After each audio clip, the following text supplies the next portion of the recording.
Hello, friends. This is Dee with H&D Abroad. We have such a beautiful conversation prepared for you today with a sister friend who is 12 to 13. I need to get back with it now that I'm East Coast. I think she's about 12 time zones ahead of me, which is a beautiful gift. If you know anything about waking up super early to stay on Eastern time zone for work, she is doing a beautiful service, as I would say, to a friend, sharing her beautiful experience with us about not only her move abroad, but how she's taking what she has academically prepared to do, what she did very well in the US, and how she's been able to transition that to how she's living abroad. That's what our channel is about.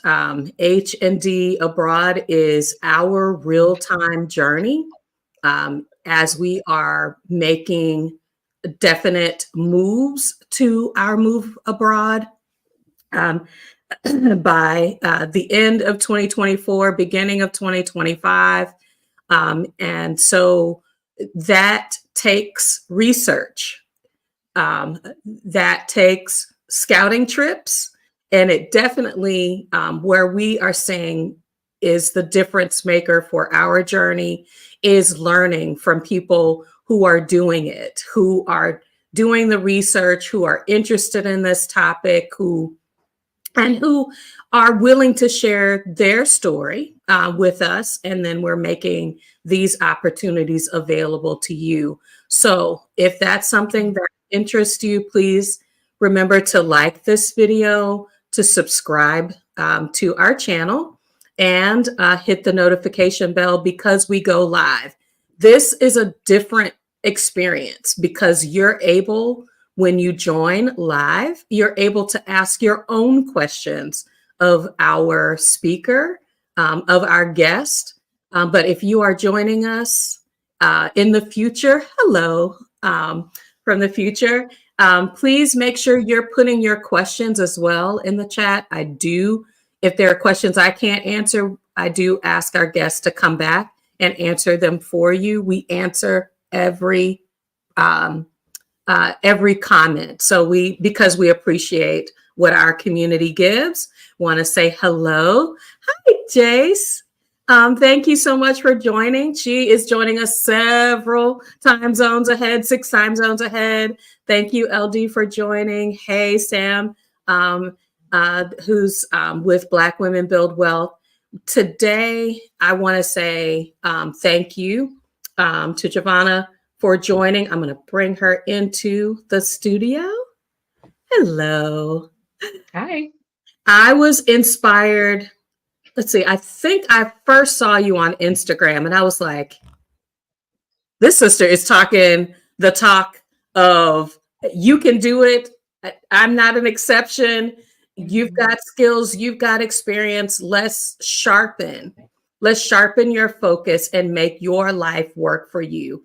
And that was something that was inspiring. I jumped in the DMs and was like, where are you sharing your story? Can you come and share it on our channel? Because I know it's going to help us and I know it can help so many other people. So why don't you share? Because the details of how to reach out, websites and all of that is in the description, but go ahead and introduce yourself.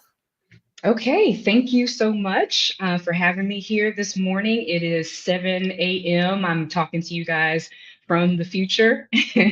My name is Javonna MaeRhys, and in a nutshell, who I am, and we'll talk more extensively, is I am a former high school principal who quit a 6-figure job and moved her family to the island of Borneo, where I am back in the classroom teaching. And so I help people figure out how to make their their jobs work for them, whether they plan on staying in that job or if they plan on transitioning to something else. And I also help people figure out how to, especially educators, there's so much opportunity for us, how to take your skills and go someplace different. Absolutely. I mean, and this is it's it's a hurdle when you don't know, but Mhm. when you are in community, when you're working with someone who has who has walked where you are, whether that's some of the mindset stuff Mhm. shifts that has to happen, but also has blazed that trail. I mean, it smooths it out. The more you hear personal stories, the more you hear about it's a reality and not this pipe dream of and one day I will. So Mhm. that's I think what I would love for you to start with sharing is first of all, you didn't make this move alone. No, I did not. I have my husband and I have my teenage son. And, you mentioned research. It wasn't It was a quick decision, but it wasn't a quick decision. This was Mhm. something that I had been thinking about for a number of decades. Yeah. I grew up in a military family, and so I lived in Germany as a child. I went to, an international school, and I knew at some point that I wanted to move abroad in my adult life. Mhm. And so I was, married in my 20s, had my son, I was teaching English, and it wasn't an option at the time with that partner, but it was always on my mind. I was always, wanting to move abroad and have that experience. And so I went through a divorce and I thought, okay, now is the time. My son and I were going to go and start this new adventure. And then I got my first administration job. And the money started rolling in, and it was like, clink, clink, can't go anywhere now because you're making too much money. But I was still thinking, okay, I want to move abroad. And so I began teaching English online, and I was teaching young kids, and then I moved to teaching adults, which was a better fit for me. Yes. Yeah. And then I became a principal, and it was just, education in America is so tough right now, and I went through a lot of really horrible things the last, year that I was in education, from, getting punched in the stomach, breaking up a fight, or, having, parents come in the office and yell at you, and, kids getting arrested, all of those horrible things that you see on television. I went through those things. And in the meantime, I had gotten remarried, and my husband and I were planning to wait until my son graduated from high school. Everyone always has their reason to wait. And mine was like, okay, we're just going to wait until I retire, because I had 10 years till retirement, or wait until he graduates. And then I came home and my husband was like, what are we waiting for? Because Mhm. my husband works remotely, so he's not tied to a location. He said, I'm going where you go. So if you're ready, then let's go ahead and make it happen. And so inside of 6 months, here we are on the island of Borneo. And we've been here since July of last year. But it took about 6 months of me applying and interviewing to find a position that worked for us. Mhm, mhm, and I definitely wanna get to that works for us. I'm gonna put a pin in it because what I think is people get really excited. I mean, either they touch a Mhm. story or, there are a lot of us that are in this community that are part of Exodus Summit that, I Mhm. mean, when we get together, for learning experiences, there's so much positive energy. Like, I can do Mhm. it. I can do it. And Mhm. then it's the doing it part that tends to create the tangle. So what helped you to stay motivated, whether that is a mindset thing or just how did you stay close to that vision of I can and I will, even whether that was through the finding work process, Mhm. there are a lot of things that you have to navigate on this, and I can get out the door. Mhm. Well, it's, interesting. I have a webinar coming up on May 23rd, Craft a Better Workday in 1 hour. And the strategies that I'm teaching in that webinar are really the strategies that I've used throughout my career and through this process. And so for me, the thing that kept me motivated was looking at the day to day things that I was doing and figuring out which of those things did I not need to be doing anymore, which of those things needed to be delegated to someone else. Because when you're inundated, drowning in tasks, it's difficult to see the way, right?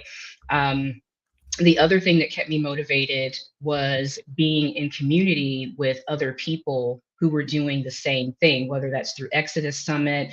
And when I figured out where I wanted to go, I joined Facebook groups in that area and made connections with people who were already there so I could talk to people on the ground and kind of get the real story. Before we even moved here, I'd already done several FaceTime calls with someone who was already here. And then the other thing is, like you mentioned, getting your mind right, just having that reframe that yes, things are going to change, Mhm, but they're changing for the better. And recognizing that even once you get to the place, I talk about this on my channel. Um, Everybody's excited when they first get to their new place. Everything's great. The people are nice. It's fantastic. Yeah. And then after a few months, you start seeing some things that you don't necessarily like. And so you can get frustrated, especially being an American where you're used to, systems working like this and being able to go mhm, get the things that you need. And so having that cognitive shift is the thing that motivated me before and continues to motivate me now. mhm. I, that is that takes some planning, as Hmm. far as, what expectations do I have for how the process is going to go, knowing that it could take several shifts and turns, regardless of the amount of planning, the amount of intention that you gave before you got there. That's the part, the controller in me Hmm. is having to say, look, life is going to life. There's only so much Hmm. you can anticipate, or do your Googles or do your research. It's nothing like being on the ground and having to navigate that. Nikki is in the chat, servant teacher Nikki, and just seeing her process up close most recently is just giving me the reality check. And that's what I feel like, as you were saying, that you're creating this opportunity. Y'all, come on. If you're thinking, regardless of where you're going, you can benefit from someone that's going to help you think through, how do I Hmm. prepare my mind? So you're on board with this move. Your husband's saying, why not? Hmm. But you have a third party that there's Uh-huh. a level of attachment to the US that I think, when you go, this is not the American dream, it takes adults a little bit of time to work through that.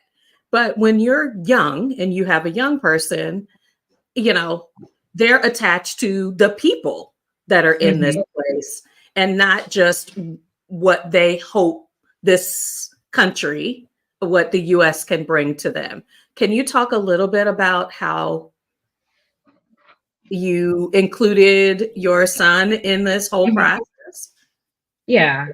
Well, I would say that first of all, he was definitely included in the process. We gave him information about Brunei, showed him pictures, asked his opinion and all of that. But I've seen people whose children have a harder time moving, and I think it wasn't as difficult for my son because he spent the majority of his childhood kind of the same way that I did, which was moving. Because those of you who are in administration and education, as you're trying to climb your way up the rank, you're taking different positions in different school districts. Mhm. uh, so one district may have an assistant principal job, and then this one may have a deputy principal job, and then this one has a principal job, and then if you're trying to become so you're always moving around. And so my son went whatever district that I was in. And so he was used to moving quite a bit. And so the idea of moving wasn't a real shock to him. And then also, we're not really a sports family, and so if you're not banking on football scholarships and basketball scholarships and all of that, that's another layer to it. My son plays the tuba. So Wow. he plays the trombone here because they didn't have a tuba, because there's not usually anyone big enough to handle the tuba. So he's playing the trombone now. But waiting on sports scholarships was not something that that's holding us to the United States. So it wasn't very difficult for us to convince him to want to do this. And we, again, gave him all the information, and we made sure that he did have time with his friends before we left. We left in July last year, and his birthday is in July. And so we had his birthday party early so that he could spend time with his friends and have that whole experience before he left. And then we celebrated as a family once we got here. So yeah. Yeah, and I'm asking these questions about family because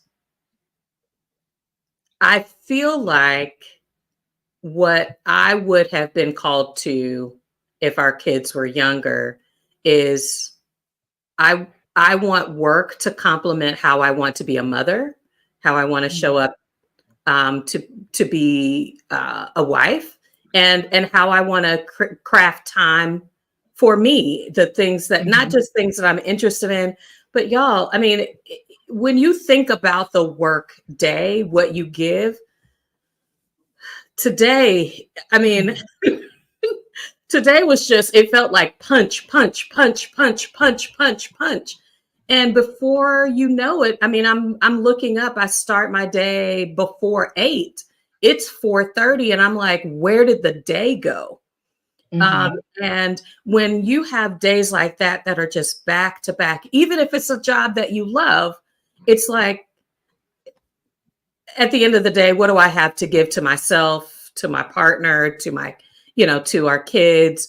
So when I'm thinking about this job crafting for me, I started looking at, okay, so what would I like for it to be? Mhm. What do I need the job to give to me? Or how do I need to structure the way I work so that it is more complementary? Um, the best open door, I guess the blessed open door was being able to work remote, because that commute, Oh I mean, yeah. it wasn't even a big one, but to be able to work remote has given me back sometimes. So it's like when you make a budget, you didn't Mhm. get any extra money, but now that you know where every dollar is going, you can see where the holes are. When you're talking about, job crafting as a category, personalizing your work, what Mhm. what do you mean as you are helping people to and training people to how they can implement that in their own work personalization process? Mhm. So what I mean by that is, well, first of all, we look at, I like to talk about the circle of influence. Mm, And I like to talk to people about the things that are in their control and the things that aren't, because I find a lot of times we tend to focus on things that are outside of our circle of influence. And if I can get people to focus on these things that I actually have control over, we can start making some progress. And the things that we do have control over are the things that I talk about in job crafting. We have control over some of our tasks. Even if your job doesn't have a lot of autonomy, there is some facet of it that you do have some control over the way that you do that job. And Mhm. so we take a look at that. That may be you choosing, if you have the power, to delegate something that you don't like doing to someone else. You don't have to do everything. And for a concrete example, when I was a principal, I had, assistant principals. And you can't be everything to everyone, and I'm not good at everything. And so I had an assistant principal who had a lovely, caring, just kind of mama spirit. Like, she literally had that spirit about her with everyone, and she loved planning celebrations and parties and getting food together and all of this stuff. And so wanted my staff to feel cared for, and all of that. And so we had celebrations, we had food, we had all of those things, but it wasn't my area of genius to put those together. And so I delegated those to her. Same thing with, it might be choosing when to do a particular task that you have to do. Because again, as a principal, I had to meet with parents when they had concerns, or maybe their child got suspended or sent to the alternative school and they wanted to have, a grievance meeting about that. And so I would schedule meetings when my energy was at its best, because it's Mhm. going to be a tough meeting, because their parents, they're advocating for their kids, they want to make sure they have all the information, and it's going to be, a heavy meeting. And so I scheduled that task when I knew I had the best energy for it. So that's one area. And then we also take a look at relational crafting, and that may look like figuring out ways to work with people who you vibe with at work. Maybe there is a project coming up and you have the opportunity to choose who you work with on that project, and you want to choose people who have good energy. And on the other side of that, maybe there's someone who doesn't have good energy at work, and you figure out ways to professionally limit your interaction with those people. And so that's just one aspect of relation. So we've got task crafting, we've got relational crafting, and then finally cognitive crafting is where you make a shift in how you're thinking about your job. And that may look like, for educators, if things are very tough right now, focusing on the value that you are bringing to your students, or maybe value that you're bringing to a particular group of students if you're having a tough year with kids, which can happen sometimes. Or it may look like, I know that I am going to be changing into a new position. And so I'm going to look at this as, this is my job. Because I find, especially with educators, it's a calling, it's, we Yes. love kids. And so we sometimes make it, it's big, but we make it bigger than it has to be, because at the end of the day, it is still a job. And Mhm. so when you've made that decision to move on, and even if you haven't made the decision to move on, you need to prioritize differently sometimes. And cognitive crafting can help you do that. Wow. I I worked in nonprofit. I was not a teacher, but I have, I guess, a relational point of feeling called to do something where I feel like I'm standing in the gap for a vulnerable population, or if I'm not providing this solution, these students, faculty, they're not going to get it because I'm the only one that, and I'm not going to say other people don't, but I see a lot of Black women specifically, a lot of Black teachers, and, that even men that, hey, I'm here because I have a calling and a purpose, but I'm literally giving myself, like, Mhm. I leave a piece of me in this process every day with every interaction. And um, that's the road to burnout, Mhm. Yeah. which is my personal testimony. It's the road to burnout. So, what when you see people that might be, what do you call that? People that could really benefit from these kinds of discussions around, Mhm. crafting these three specialized areas that you've got as a part of your training. Who are you talking to? Because I'm not a teacher, but I can see how I work in corporate America. This Uh-huh. would work for me. Right. Well, and I talk to a lot of teachers because that's what I do. But job crafting is for anyone who is a high achieving, feeling overwhelmed professional woman. Job crafting even works in your personal life. you know it's Right now. strategies that, yes, you can use job crafting in your personal life. Are you feeling overwhelmed with everything you have to do at home? Task crafting.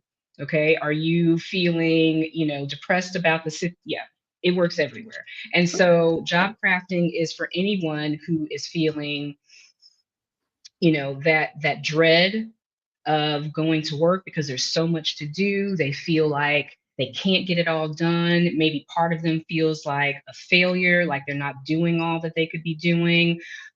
It's for people who are in a silo at work and don't want to be in a silo. They want to make connections, they want to network, or it's for people who just are feeling hopeless about their current job situation, and they're feeling hopeless, but at the same time they know that there is hope, and they just don't know they're so, I don't know, convoluted when they start thinking about work and the way that they need to be interacting with work and what they need to give work and what work needs to give them.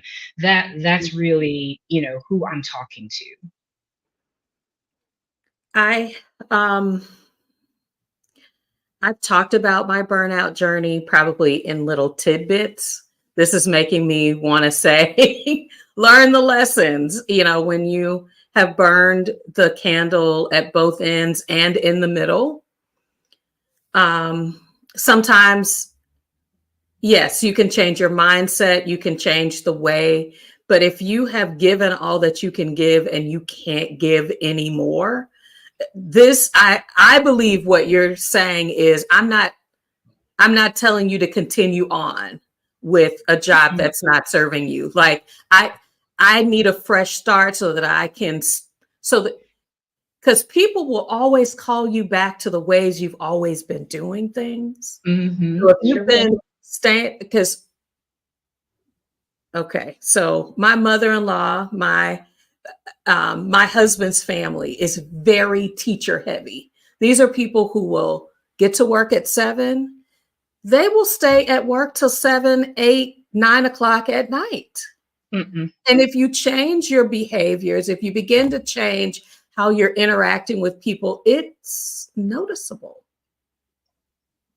So what are you, hmm, what can you say to the person that's like, I'm at a crossroads. I feel burnout breathing breathing down my neck. Okay. I feel it breathing down my neck, but I still want to give either this job or this career a second Mhm. chance. Can you speak directly to it? Because I'm telling you, Mhm. this is Nikki. I left teaching due to burnout. And so I just, you've invested time, Mhm. this is your hard work. Who can you give that message to that person Oh, that's yeah. in Yeah. critical road? So what you said about, not telling people to, just stay in the job. That's not what job crafting is. Job crafting is if you still love your job, but it's not working right now, you can probably change some things maybe, but sometimes you can't. And Mm. job crafting can also help you make a transition. It can help you focus your energy so that you can get to where you want to be. Um, when you still want to, and especially for educators, right? And yeah, it's you have invested so much time. I've been an educator for 21 years now. It's you've invested a lot of time, but I was burnt out. I had gained weight. My blood pressure went up so much that I had to get on medication. I've talked about I had a regular eye twitch from stress, and at one point I thought, okay, I've got to stop doing this. I can't do this anymore. But what I realized that it was the location, not the vocation. And so I just needed to change locations. Mhm. And when I did that, it completely shifted. I re-engaged with myself as an educator and was able to bring the best version of myself to my work, which I hadn't been able to do before because I had just been wrung out and hung out to dry. And so job crafting, when I was still in that position, allowed me the space to make that change. Yep. I I didn't think that location would make a difference until I worked point 0.4 miles from the ocean. Hmm. I did that for a month and I was just like, as a matter of fact, I talked to Nikki, servant teacher Nikki, that's in the chat. One of our first conversations was me walking on the beach after work. And I was just like, location Hmm. does matter. What I was able to capture in that experience is I have soul needs. In addition to that Maslow hierarchy of needs, like my Hmm. soul needs to be refreshed, and that the sound of the ocean is good for my brain. Hmm. Walking on the sand is good for my body. And so I still have something to give. But I, I could also benefit from being in a different place. And so hearing you say that just resonated with me and our audience as well. If you are,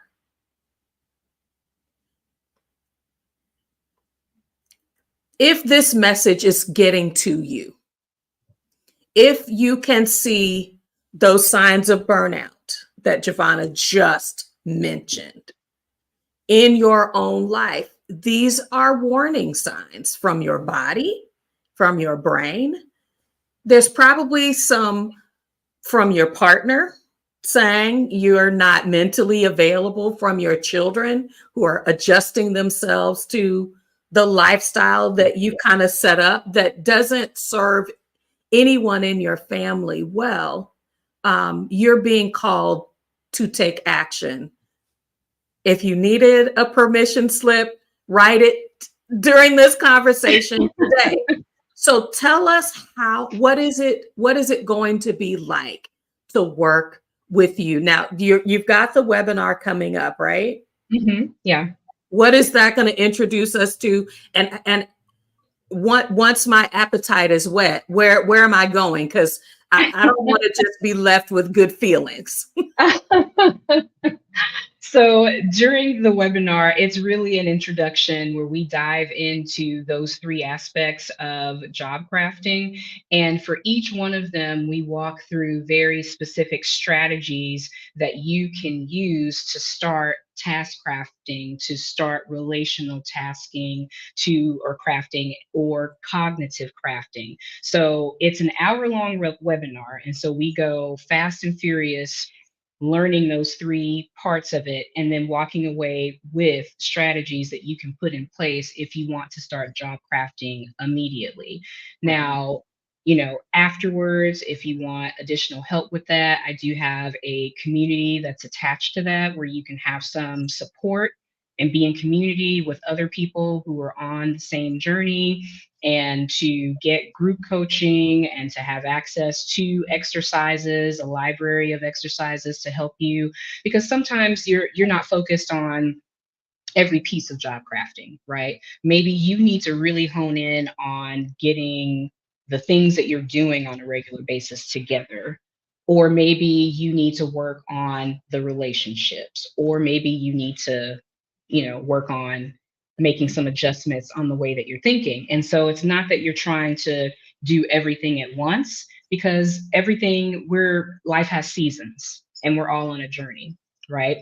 And so when you're working, there's busy seasons and then there are seasons that are, less busy. And so during those busy seasons, you might need to work on that task crafting. And then once, everything is turned in and we can, get outside of that busy season, we can start looking at some other pieces. But, after the webinar, being in that community will give you the opportunity to be with other people who are on their journey and to get support on your journey. Because when you feel like you're doing everything alone, I think, for a certain type of person, and for a lot of Black women, we're used to falling into that, I got to be strong, I got to do it, things are bad, but I'm just going to put my head down. I mean, I did that. Like, I is just twitching like nobody's business. I'm not getting it checked out because I don't have time. I got stuff to do, these reports, and and so it helps to be in community with other people so that, first of all, you don't think you're going crazy. Like, other people are going through the same thing, and that allows you to kind of just exhale some of that stress. And I also had to get on muscle relaxers because my neck had locked up at one point and I couldn't turn my neck. And still I was not doing the things that I needed to do. So, but if I had been in community with people, someone would have been like, Javonna, girl, you need to do something. This ain't it. And yeah, look, accountability is a beautiful thing. And accountability used to sound like, I've elected new taskmasters. No, these are Mm, people who will cry with you. They will cheer for you. They will say, hey, you mentioned XYZ. Is that still important to you? How are you making progress on that? And that is what accountability, that is what community can bring, um, in this or in lots of other ways. If you're looking at the move abroad process or just the personal development, mhm, finding your tribe, mhm, finding people that are talking the same talk, because it's hard to be in the um, I sacrifice everything group, which I keep saying a lot of Black women can fall into, yeah, this is our cross to bear. And that, people celebrate the strong Black woman. But when you say, nah, this has got to look different, so that I can be good for myself, you need to be in community with people who are also valuing that. So mhm, um, we have made sure that all of your information is in the description. Give us the dates again for when you are hosting your next webinar. If you have a newsletter, where are you on the socials? Because this is, I think, the beginning for so many people that are saying, I this has got to be better. I can mhm, it's got so many good possibilities. This job, this career, this vocation has so many possibilities. mhm, there are some levers I'm not pushing or pulling. So tell us how to get involved. Yeah, you can sign up for the webinar on my website. It's my name, JavonnaMaeRhys.com. I'm on all the socials at JavonnaMaeRhys.com, and you can also sign up for my newsletter at my website, JavonnaMaeRhys.com. So I'm pretty easy to find. She's doing this for herself. You've got a supportive partner, which this process is enhanced by. I wish I could have shown up to and been a better mother, to be able to give the energy, not the end of the day energy, what's left over, but really to give energy to my children, that when they grow up, that they know that a job brings financial gain, but that they can Hmm. also see in my journey that there is joy, that there's more than just productivity, that Hmm. you can have as a part of work or as a part of career. And I'm hoping that people will look at your experience and what you have to offer, to say that there's a path. I don't have to figure it out alone. Yes, there's only so much that your Googles can do. Get in community. Hmm. Hmm. And what you just said about showing up as the mother that you want to be, that for a period of time, I was parenting alone. I had absolutely no assistance. And so I was, of the mind that I've got to work extra hard. I was in survival mode because I wasn't receiving any financial help. There were bills that I didn't know I even had. Like it was bad. And so I was at the point where I was like, I refuse to, live in poverty with my son. So I am going to work extra hard. And so I did work extra hard and I got that admin position. But once I got in there, it was like I stayed in survival mode. And so I was constantly climbing, achieving. I've got to get this next promotion to make this amount of money so I can do this and do this. And, I asked my son, there was a point where I said, what do you think I want for you when you get out on your own? And his response broke my heart. He said, to be successful. And I said, I want you to be happy. It doesn't matter to me what you do. I want you to be happy. And so moving away from the hustle and bustle, the hustle culture, and doing all the things has also been a gift to my son. He's been able to see me because I have shown back up. Mm, So I was in the midst of doing all the things and I wasn't really present. I was mhm, there, but I wasn't there. And so now he has me and he's mm, got all of me, and he doesn't have a me that's tired and irritable when I get home.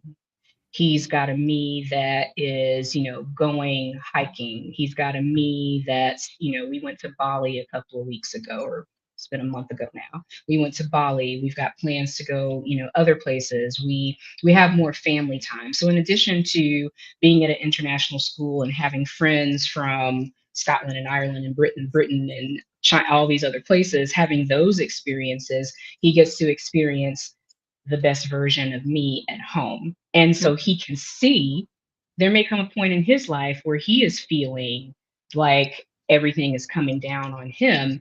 And I want him to remember, okay, my mom went through that and she made a choice and she changed. And so he has a model for that. And the model is not just putting your head down and working your way through. I'll never forget hearing our daughter say, "And you do this for the next 40 years?" And I was just like, you do. You've always got to earn, but it doesn't have to suck your soul. It Mhm. doesn't have to, it doesn't, you should be able to grow as a person and feel energized, feel valued, feel appreciated, like your voice matters. Y'all, these are things.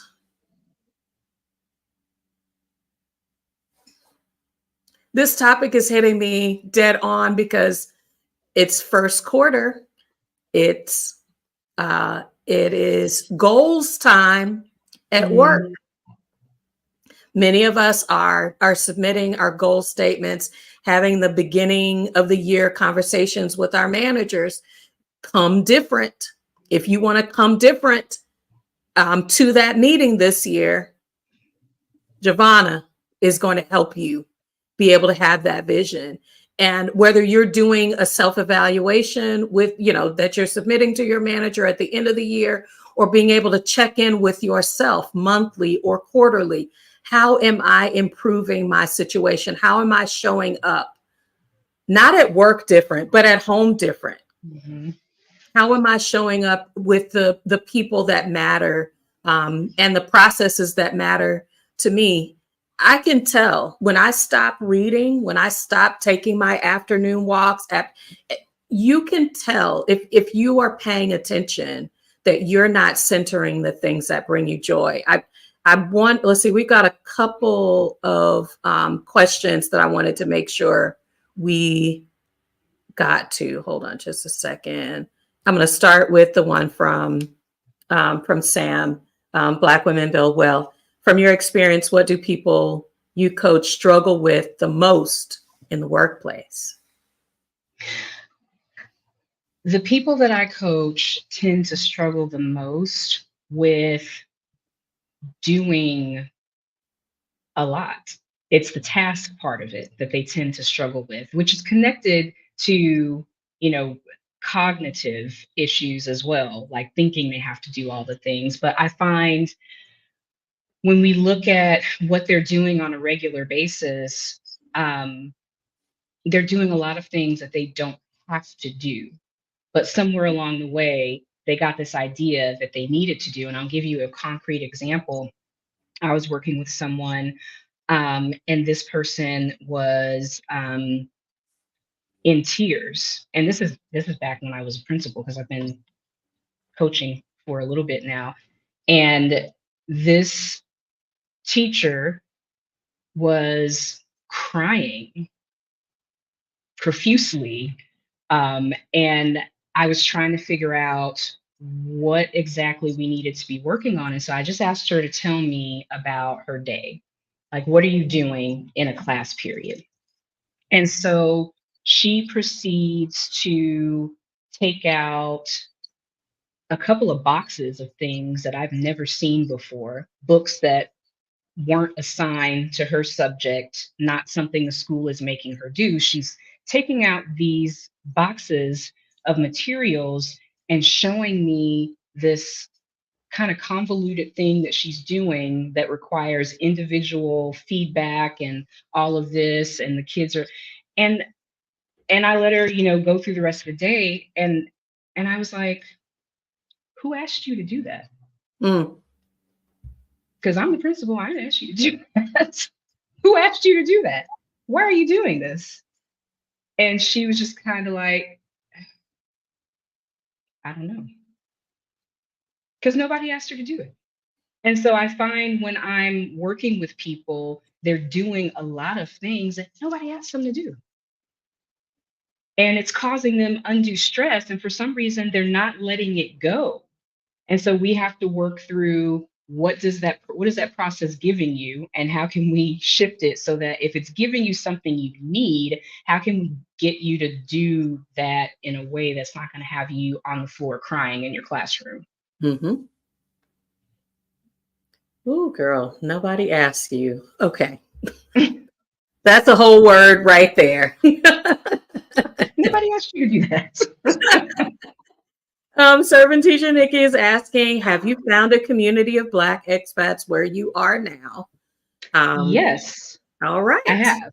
So, and it's really interesting when I got here because I'm in the country of Brunei on the island of Borneo. It's very very small country, Muslim country, and most people have not heard of it. But when I got here, there were two people here from Dallas, and I came here from DFW, Dallas Fort Worth area. There were Mhm. two people here from Dallas, and I was like, well, one was from Arlington, and the other one was from DFW, and I was like, what are the odds of running into people from the same city? Now, one of them has gone to another position. The other one is now principal in Tanzania, I think. But there are other, Black people here, lots of South Africans here. There's another American, Black American who's here that we're in community with. In fact, we're having the South Africans are throwing an Africa Day party a couple of weeks from now. And so we're getting together at a restaurant. There's a restaurant that serves South African food. And so we're going to have a little party there and, wear traditional clothing and all that stuff. And so they're like, make sure you come, Javonna. I've got an invite. So, yeah. Nice. Um, I want to say thank you to everyone that's in the chat, giving all the feels on. Yes, having community is so vital. That place matters. Community is everything because there are so many components. I don't want people to think that the move abroad process is some mystical thing. Like Mhm. you can start where you are, but I can just about guarantee that what you think is, even if what you were doing here is just golden, it's butter, it can be so much better when you expand into the world and see what those possibilities have to offer. So I am thankful to have those who have joined us live. I want to say thank you, Javonna, again, for sharing your personal story, for sharing the work that you're now centering, supporting folks that are looking at, hey, as a matter of fact, she asked a question in her community post today that I was looking at a little close. She said, people that are teaching, if you're looking for teaching positions around the world, if you're interested in that, hit me up and let me know what questions would you like for me to answer if I was going to put together something that would engage you and to help you to take a second look at, could this be different somewhere else? So please go out, like her channel, her YouTube channel, jump on because she's given all kind of beautiful tidbits on Instagram as well. Her website is full of how can I do this opportunities, but you got to start. It's got to Mhm. go from I wish, I hope to that first step, and you don't have to take that first step alone. Mhm. Any final words? Just that I hope to see some of you in the webinar because, again, um, once you start looking at your work and your life as something you can craft, it really just opens up so many opportunities for you to focus on the things that you can control and to mold them and make them work for you. Absolutely. Absolutely. Thank you, Sam, for tying it up. The crafting aspect is so compelling. Trust me, it's what got my attention. I was like, hold on, wait a minute. You mean I can what? And so may each of us craft our own path to things that bring us joy. Um, that's what we have for today. Please remember, if you know a friend, share this video. All of the details, as I said before, are in the description for how to reach out to Javonna. If you have questions for things that we've presented during this session, put them in the chat if you're joining us in the future. Put them in the comments. We will answer them. Thank you so much for your time. I know you've probably already had a cup of coffee, but have another one as you are officially entering into your day. Javonna, thank you Well, so thank much you for so much for having being with me. us today. Bye for now, everyone.